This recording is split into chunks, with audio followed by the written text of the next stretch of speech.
गीता का उपदेश भगवान ने अर्जुन को दिया, पर भगवान कुछ उपदेश दे रहे हैं और अर्जुन सुन रहे हैं, ये जानकारी किस किस को हुई?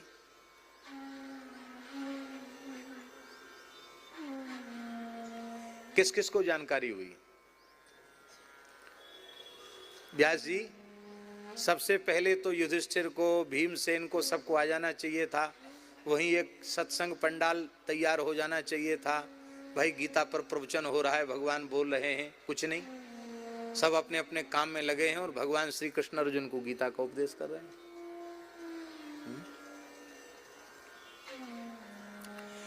व्यास जी की कृपा न होती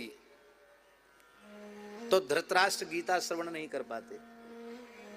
व्यास जी की कृपा न होती तो संजय गीता श्रवण न कर पाते, पर संजय सुन रहे हैं और सुना रहे हैं।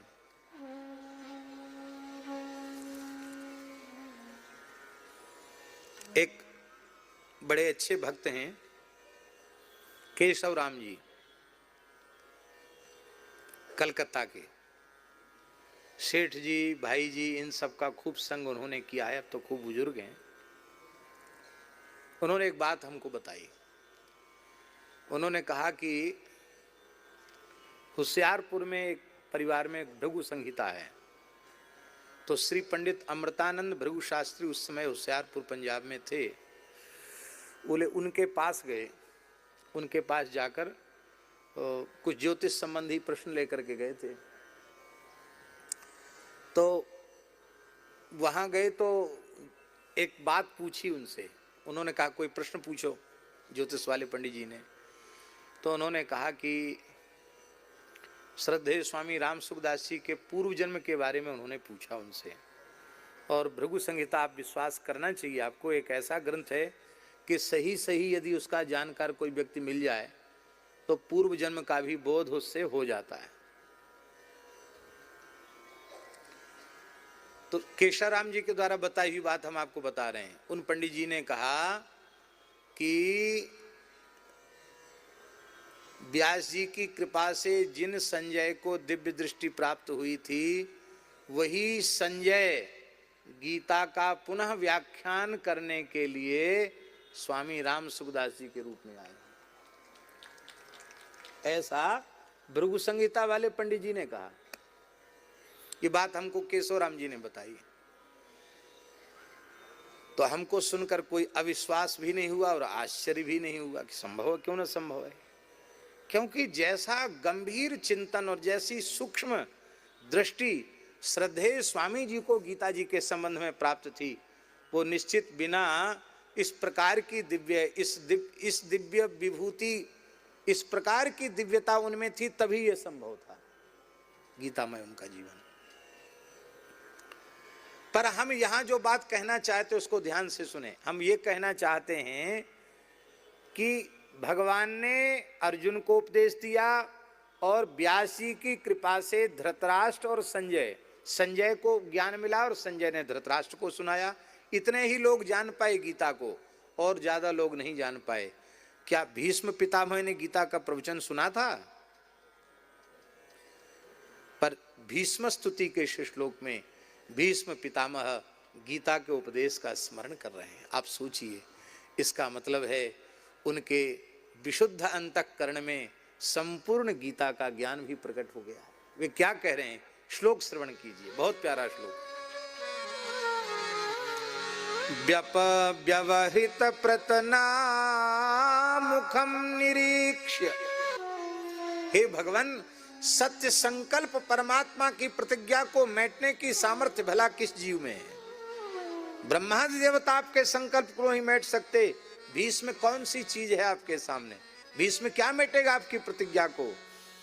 किंतु मैं इस रहस्य को उजागर करना चाहता था कि आप अपने भक्तों से कितना प्रेम करते हैं, आप में कितना अनुपम भक्त वात्सल्य है।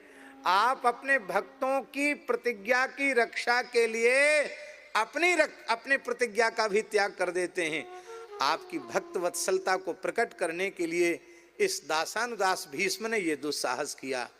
और हे भगवान, आप मेरी प्रतिज्ञा को पूर्ण करने के लिए ही धृतरथ चरणः रथ का चक्र लेकर के आप दौड़े, उसमें आपका पीतांबर फहराता हुआ आपको छोड़कर नीचे गिर गतोत्तरीय। पहले तो वो उड़ा, बोले हम जा रहे हैं, भगवान का तू जाए तो भली चले हो जा, पर वो नीचे गिर गया। भगवान ने उठाया भी नहीं उसको। क्यों? भगवान ने कहा भैया तू चाहे रहे, चाहे धरती पे, चाहे आसमान में उड़ जा, पर मैं भक्त रक्षण की प्रतिज्ञा का त्याग नहीं कर सकता। मैंने अर्जुन की रक्षा की प्रतिज्ञा की है, पांडवों की रक्षा की प्रतिज्ञा की है, और इस समय पांडव आर्त हैं और मैं आर्तत्राण परायण हूं। मैं भीष्म को दंडित करूंगा। भीष्म जी ने जो ये बात कही है ना कि हमारी सामर्थ्य क्या थी जो आपकी प्रतिज्ञा को तोड़ते, महाभारत में एक जगह लिखा है, जब युधिष्ठिर ने कहा कि महाराज भीष्म जी तो पूरी सेना को ही सूखे जंगल के समान जला के भस्म कर देंगे, अब कुछ नहीं होगा, अब महाराज हमारा उत्साह युद्ध का ठंडा हो गया, लगता हमें पराजय स्वीकार कर लेनी चाहिए, नहीं तो आप बताओ भीष्म जी कैसे मरेंगे। महाराज जी युधिष्ठिर के आंखों में आंसू देखकर भगवान ने जो बात कही है वो विलक्षण बात कही है। भगवान ने कहा युधिष्ठिर तुम लोग कल तमाशा देखो, किसी सेना की आवश्यकता नहीं, किसी अस्त्र शस्त्र की आवश्यकता नहीं, संपूर्ण देवता लोकपाल दिक्पाल भीष्म की सहायता में, कौरवों की सहायता में कल युद्ध के मैदान में आ जाएं, तो भी एक थप्पड़ में मैं भीष्म का वध कर दूंगा और कल ही युधिष्ठिर को चक्रवर्ती सम्राट पद पर अभिषिक्त कर दूंगा, 100 कौरवों का मैं अकेले नाश कर दूंगा, मुझे किसी अस्त्र शस्त्र की आवश्यकता नहीं। अरे भाई जो त्रिभुवन सक मारी जियाई, अंगुल्य ग्रेण तान हनमी इच्छन हरि गणेश्वर। पांडवों ने चरण पकड़ लिए, प्रभु आप अपनी प्रतिज्ञा का त्याग न करें। पर भगवान आपने अपनी प्रतिज्ञा का त्याग कर दिया। आप भक्त वत्सल हैं, भक्त वांछा कल्प तरु हैं, आपने मेरी इच्छा को पूर्ण किया। मेरी इच्छा थी कि मेरे ठाकुर हाथ में चाबुक और घोड़ों की रास लेकर के जो दर्शन दे रहे हैं, ये वीरोचित दर्शन नहीं, ये चक्रधारी स्वरूप में दर्शन दें। तो भगवान वीरोचित वेश में दर्शन देकर आपने भीष्म को कृतार्थ किया। हे भगवान आपके चरणों में मेरी बुद्धि लग जाए, वह स्वरूप मेरे हृदय में आविर्भूत हो जाए। रास का भी स्मरण कर रहे हैं, भगवान की प्रथम पूजा का भी स्मरण कर रहे हैं, और स्मरण करते करते अंत में भगवान के स्वरूप में अपनी वृत्ति को लगाते हुए भीष्म जी मौन हो गए। और ऐसी मृत्यु इतिहास में किसी को आज तक मिली ही नहीं। रामावतार में धन्य जटायु समको नाही, और इस कृष्णावतार की लीला में भीष्म के जैसी मृत्यु भीष्म को ही प्राप्त भई है। भगवान इनके जलांजलि में, अंत्येष्टि में भगवान सहभागी हुए। भगवान ने स्वयं अंजलि भरकर भीष्म को जल दिया है, और भगवान जिसे स्वीकार करें उसकी महिमा क्या है। आज भी संसार में कहीं भी आस्तिक लोग तर्पण करते हैं तो भीष्म की अंजलि आवश्यक होती है। वैयाघ्र पद गोत्राय सांकृत्य प्रवराय च अपुत्राय ददाम्येतत् जलम भीष्माय वर्मणे। हम सब भी पितामह भीष्म को अपनी भावांजलि समर्पित करते हुए वाणी को विराम देते हैं।